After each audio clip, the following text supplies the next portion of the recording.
大家好啊！歡迎大家收睇 YourLife 全新嘅節目嘅適者生存啊！阿 Sam 借呢個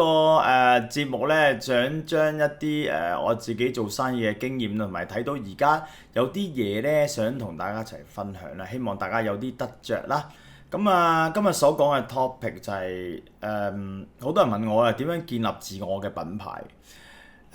品牌 logo 啦。好緊要，所以我覺得喺 YourLife 裏面，你如果要建立自己嘅品牌，要視乎你想做啲咩咯，你想話咩嘢俾人聽咯，你要了解你想做嘅行業係咩咯，呢個好緊要嘅。你改個名，你個 logo，你以後俾人即係知道了解你嘅嘢係好啲，同埋你要明白到你公司喺呢個區域做呢個服務產品有乜嘢特點，而將自己個 character 慢慢標出嚟，亦都你自己都盡量喺服務方面，我哋有個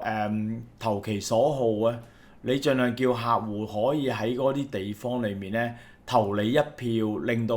原來你哋係時間最快嘅，價錢最好嘅，或者係你資訊最多嘅，或者係你知識最好嘅，儀器最多嘅，即係你要俾人感覺到你有某個 character 嚟咁樣，而你自我嘅品牌，你真係要塑造呢個形象，唔可以將一個錯嘅形象喺個市場，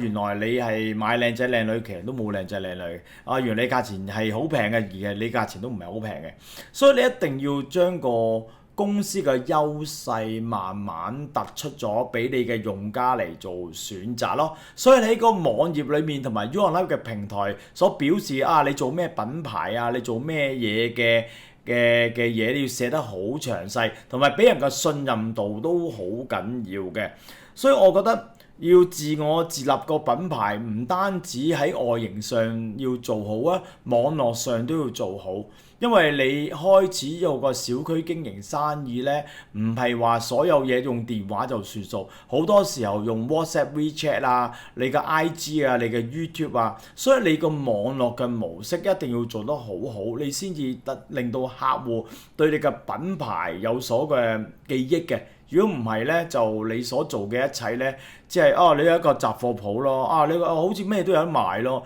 又或者有陣時客戶都唔知你咩嘢，就忘記咗你嘅嘢，所以我覺得你要做好你個品牌，你一定要有特色，產品嘅特色、服務嘅特色，或者係形象嘅特色，你樣樣都要咁，而你自己最好根據